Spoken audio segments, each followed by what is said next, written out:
Danger Dole. Hello ladies and gentlemen, my name is Tom Burns and I'm here again to do another reaction video. And this video is top 10 what the fuck moments in video games. This video is by Danger Jolan. They're a brilliant channel. They've done some awesome videos, go check them out. I'm interested to see this because I love video games. As you, if you've watched my streams, you will know.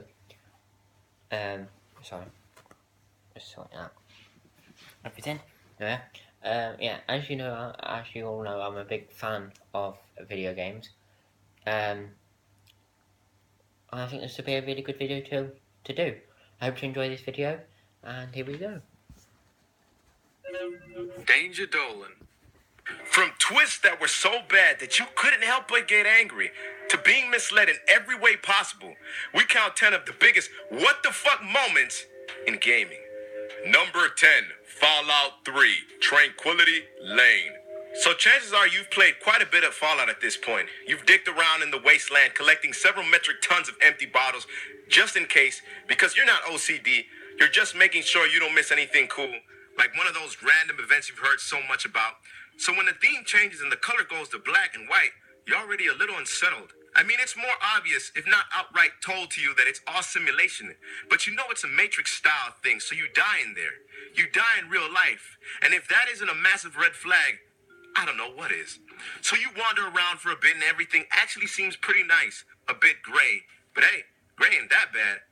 But then you meet the little girl, or as I like to call her, the little girl. Because I have no creativity.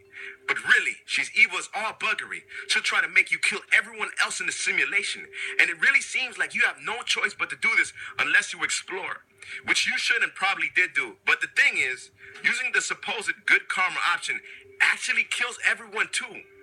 But it's a mercy killing, so your character walks away guilt-free. Number 9, Metroid. Okay, I played Fallout 3. Not completed it, but I played it up to I played it past that point, so I've done that part in the game. And I have to say, my reaction was when I was watching that cutscene when you first meet the little girl, and then all this fuck shit started happening where you had to either kill or explore. My reaction when I first saw it was, what the fuck? So that's a brilliant start to a what the fuck moments in games, because that was my reaction when I first saw that. So here we go. Samus. If you played this back in the good old days, back when the sun were pure, the TV was fuzzy, and an app was a cute way of saying an apple, you would surely know why I'm talking about this here experience. Because I tell you what, it is something that had yet to be seen on the best delivery system, cartridge. But in all seriousness, retro games are really fun and all, but goddamn did the past suck. I don't care what you say, broadband is not worth turning your back to. So yeah, basically the whole time I actually thought that Samus was a robot. Most people apparently thought it was a guy, but it looked like a robot to me. I mean, why wouldn't you want to play as a badass robot? At the end, I was pretty surprised. I mean, who would have thought that Samus was a bird and not a robot? Certainly not I. Number 8, Super Mario Bros. 2. The end. In retrospect, it should have been much more obvious than the entire game was a farce. I mean, it played nothing like the original. The main goddamn mechanic of Super Mario Bros. Was that you could jump on, pop, and to make them drop, then all of a sudden we got turnips. And that asshole kept telling me the princess was in another castle? But I was a kid. I didn't know better.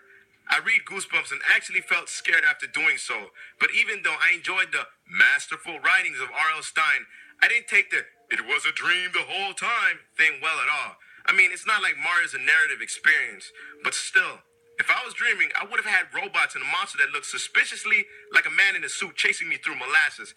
But no, Mario dreamed about turnips and quite possibly didn't dream of himself throughout the entire night. Number 7, Call of Duty 4, Nuke. Going to be perfectly honest with you right now, I don't actually like Call of Duty. I'm not that much of a fan of the military shooter scenario. They put on the premise of realism, but then they smear jam all over your eyes like you went to an American school and refused to call it jelly. But with that said, I did give Call of Duty a 4 a go, and at least got to this point. I didn't really pay attention to the story much, but I did know what was going on enough to notice that Hey, my guy's actually dead, as in properly dead, and now I'm a different dude. I was impressed. They did something that was completely unexpected. Usually the good guys win, or at least they die with a heroic sacrifice, but this man was just smeared into ghoul juice without any of that faffing about. He died without really going through a full character arc. It's doubly good when you compare it to the previous Call of Duties, which didn't really have stories at all. Number 6, Arkham City, Joker. I was actually pretty bemused when they brought Joker back. It's not like Batman of all people has a shortage of good villains. I mean, sure, I like him. Who doesn't? So I was kind of grumbling the whole way through the game, and I actually felt bad about my attitude towards the game. Well, actually, the whole Arkham City concept was pretty contrived if you ask me. But even still, it's a game I'm willing to suspend disbelief at least a little. So when it turned out that good old Mark Hamill actually was dead the whole time, I was completely taken off guard. Sure, he might as well have been in the game, and it was a bit of a cop-out, but I don't hold it against him. Any game that manages to both pleasantly surprise me and tell me I'd been silly the whole time makes me like it all the much more, and it really was a what-the-fuck moment. Number 5, Super Meat Boy. Hell, boss. I was so angry with this game. By the time I was a third of the way through it, I had already learned to ignore the blood remains and ghosts of my mistakes. They were just there to taunt me more, and I was bigger than that. I was prepared to let the game's attempt to make me angry pass over my head, but bugger me silly and call me Kelly. They took the meat servings that could have fed the entire world for 100 years and made it into a boss. I can't really express how much I love it when games take something that I considered a disconnect between story and gameplay and actually show that they're connected, that the developers actually care about their game, and that it wasn't just a way to make me feel inferior about my platforming skills. Number 4, Shadow of the Colossus. Whoops, you're a bad guy. Maybe it's just me. Maybe it's because I played this before I played Eco. But I really didn't think that the game was actually going to have anything more meaningful than a bunch of really cool puzzle giant fights with a happy ending. I mean, obviously I'm not alone in not seeing the ending come, but I feel like if you came into this game expecting less story than A Link to the Past, you got way more impact out of its ending. The fact that it feels so blatantly obvious that it was a trap the whole time after I fucked it all up is all the better. Basically, like it outsmarted me in the best way possible. I just assumed it was saying, I'm just a fun game, sorry about the lack of story. But no, it was going for art. And I was staring at my smartphone laughing about this vandal called Banksy getting an exhibit. Number 3, Eternal Darkness, Sanity's Requiem, breaking the fourth wall. This wasn't the first game to break the fourth wall, but it was the first one to do so that it actually worked with the feel of the game. Don't get me wrong, Psycho Mantis was cool as a walrus whiskers, but this really added to the fear in the game. It even made me question my sanity, at least a little. Because when you start having the game mute, or getting a disc read error, or having a girl's head pop off, you genuinely start to ask, is my GameCube broken? Is it part of the game?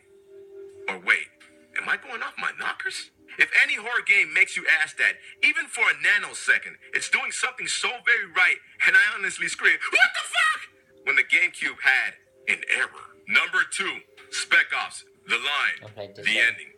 It isn't until the ending when you realize just how very fucked up the main character is. I mean, a big thing about a soldier is that if you follow the rules and the orders, you're not really to blame. Sure, many people have issues convincing themselves of that, but it's a big part of it. So when everything else is gone from the main character's life, at least he could think, I was just following orders. But then they took that away too. Turns out he was more fucked in the head than a thirsty camel near a glory hole. It really made the game for me. Sure, the white phosphorus scene was amazingly depressing and poignant, but it felt like just another bad thing this dude is going to have to talk about in therapy. But when the ending came along, I couldn't see any path to redemption. This man could take without at least a decade of medication plus therapy and then dedicate the rest of his life to charity organizations.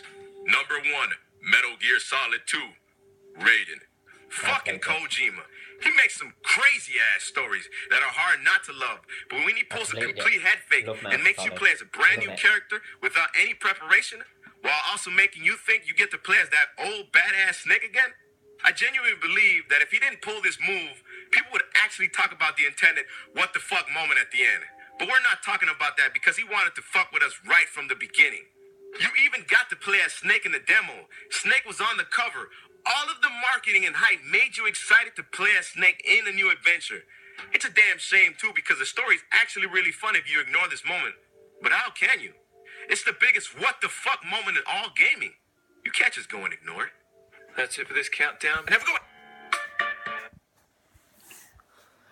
one. Okay, that wasn't what I expected. I expected the moment to be a lot more, fucked up. Because none of them moments really made me go, what the fuck? I mean, I suppose Metal Gear Solid 2, I never really watched, like, I got into Metal Gear Solid kind of late, so I wasn't into Metal Gear Solid when Metal Gear Solid games when they first came out. I kind of got into them late, so I never watched trailers or actually had the actual hard copy of the game. I downloaded it like late on because obviously, as I said, I didn't get into the Metal Gear Solid games till a bit later on. So I never saw much of the trailers. I've had the hard copy, so I can't say much because when I already knew that obviously you played as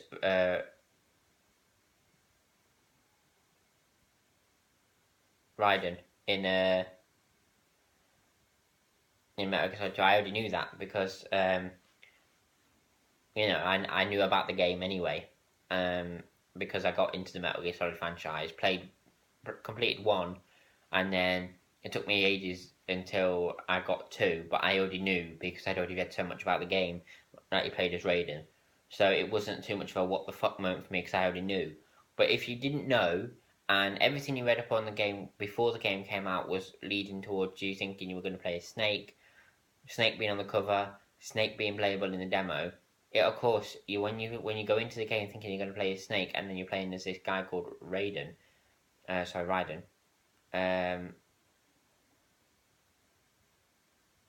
it kind of can be, what the fuck. But because I got into it late on, I never experienced that. It doesn't seem too much of a what the fuck moment for me. But I can understand that it is for a lot of people, so I understand that. Anyway, I hope you enjoyed that video. Not what I expected.